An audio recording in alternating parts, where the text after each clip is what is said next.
Cuando oímos hablar de los elementales, como gnomos, duendes o hadas, solemos pensar en un mundo de fantasía que solo existe en los cuentos infantiles, en las leyendas o en el cine. Sin embargo, el concepto elemental aparece en todas las cosmogonías como seres reales, formando parte de los orígenes de la Tierra y no como cuentos. Pero, ¿existen realmente los elementales? Según la definición esotérica, los elementales, también llamados seres feéricos, son espíritus de la región infrastral. Dicen que estos seres se alimentan de la vibración o energía de los 4 elementos. Existen personas por todo el mundo que afirman haber tenido contacto con estos seres. Recientemente se ha publicado la historia de una niña de 7 años en la que cuenta cómo unos duendes se la llevaron cuando solo tenía 5 años. Podríamos pensar que se trata de la imaginación de esta pequeña, pero lo cierto es que la desaparición fue real. Ese día por la mañana, la niña estaba dormida en el salón de la casa mientras su abuela hacía la comida. Cuando la abuela fue a despertarla, la niña ya no estaba, había desaparecido. La buscó por toda la casa, pero no logró encontrarla. Rápidamente avisó a sus padres, que junto con otros familiares estuvieron buscándola tras comunicárselo a la policía. Llegó la noche y misteriosamente la niña reapareció en el mismo sitio en el que había desaparecido, donde dormía profundamente. Sin embargo, observaron que tenía un golpe en la cabeza. Nada más despertarse, la niña contó que unos duendes la habían raptado. Tiempo después, su madre decidió averiguar dónde había estado realmente desde las 12 de la mañana hasta el anochecer de ese día, y para ello pensó en la hipnosis regresiva. La sesión confirmó lo que la niña había contado, incluso pudo dar más detalles. Relató que la llevaron 2 duendes, uno rojo y otro negro, a un lugar oscuro lleno de seres como ellos, situado más allá de las nubes. Los duendes se envuelven en una bola negra y nadie los puede ver. Su poder está hecho de la energía de los niños. Todos los días se llevan a un niño y les quitan su energía para cambiarla por otra mala. Me dejaron caer por un hoyo negro. Esto explicaría el golpe que tenía en la cabeza cuando reapareció en el salón. La niña, que seguía dormida cuando se la llevaron, despertó durante el viaje y al verlos sintió mucho miedo. Esto la hizo abrazarse a uno de ellos, transmitiéndole lo que ella sentía. Entonces él trató de protegerla y lo castigaron por ello, encerrándolo en una jaula. Son seres de oscuridad y la luz les lastima. Pero, según ella, también existen duendes buenos. Recuerdo cuando un duende azul de esos buenos me llevó a un lugar bonito lleno de hadas. Esta historia es bastante elocuente y confirma otras similares que se cuentan por todo el mundo y desde hace muchos siglos. Es curioso observar que en todas las culturas y desde tiempos muy remotos, los elementales han sido representados de forma muy similar por pueblos tan distantes entre sí como los sumerios, caldeos, griegos, egipcios, chinos, los pueblos de África, Polinesia y América. Los dibujos de sus figuras son casi idénticas, ya sea en la Europa del siglo XV o en la India del 2000 a.C. Así, en el siglo V a.C., Anaxágoras, filósofo griego, creía en la existencia de estos seres. También Teofrasto Paracelso, alquimista, médico y astrólogo suizo del siglo XVI, en su obra Filosofía oculta, decía lo siguiente: los elementales no pueden clasificarse entre los hombres, no tienen alma, y sin embargo no son semejantes a los espíritus. Estos no mueren, y aquellos sí. En el Talmud judío se puede leer que tanto animales como plantas están habitados por estas diminutas criaturas. El conocido profeta Benjamin Solari Parravicini decía que de niño veía y hablaba de las hadas, duendes y ángeles. Su padre, que era psiquiatra, le sometió a varios test que demostraron su cordura. El médico, psiquiatra y escritor sueco del siglo XIX, Axel Munthe, afirmaba lo siguiente: me ha asombrado saber que hay personas que nunca han visto un gnomo. Estoy seguro que deben tener algún defecto en la vista.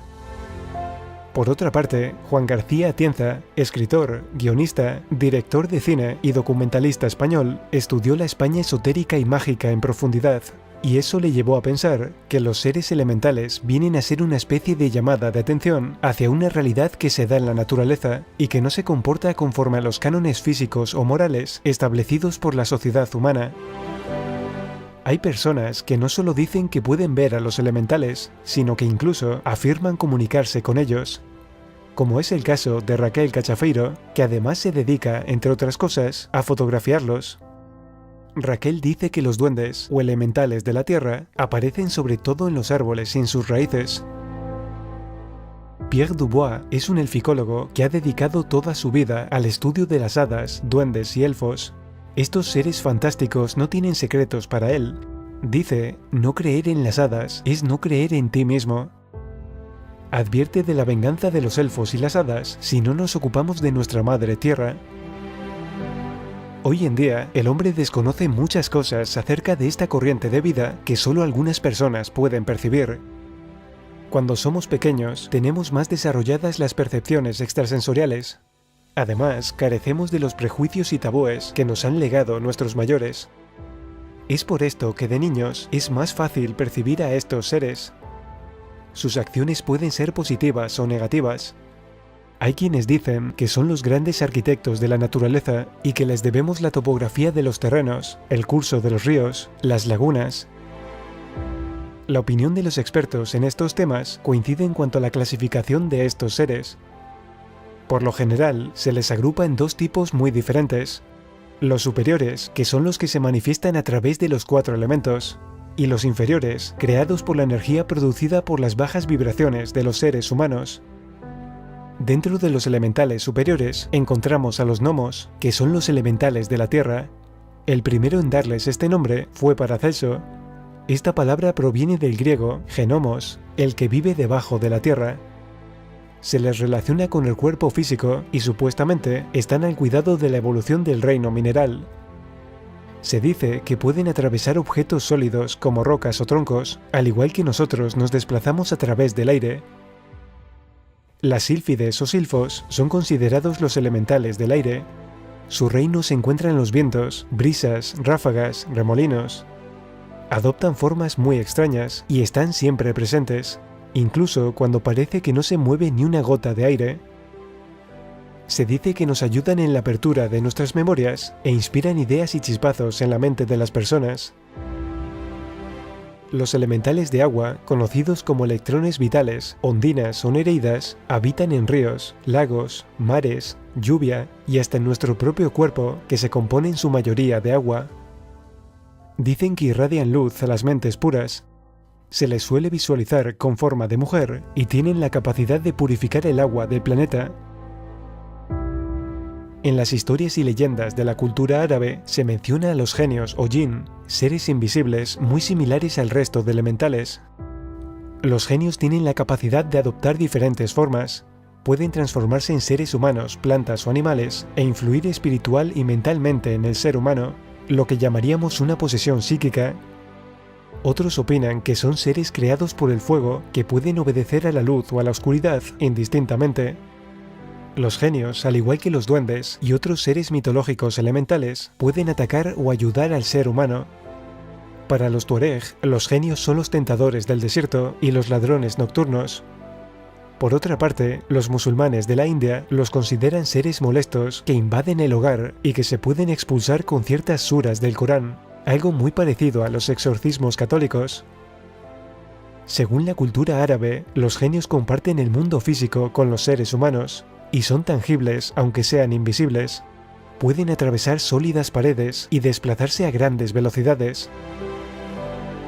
Si nos vamos hasta la región de Alaska, encontramos relatos sobre los kustakas o kusdaka, seres capaces de cambiar su aspecto. Incluso pueden adquirir forma humana o cualquier otra.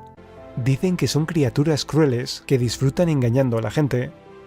Sin embargo, otras historias dicen que son seres amables y serviciales que ayudan a aquellas personas que se han perdido en la nieve.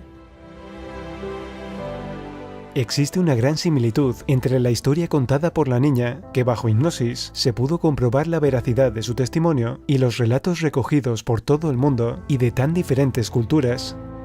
Todo ello nos hace pensar que la existencia de estos seres sea real. Este mundo se ha relegado a los cuentos. Sin embargo, los investigadores de este tema no creen que sean fábulas. Para ellos es una realidad. Desde luego se ha hablado poco sobre estos misteriosos seres y apenas existe investigación al respecto. pero quizás deberíamos ir abriendo nuestras mentes a la posible existencia de una realidad que poco a poco se va haciendo cada vez más visible.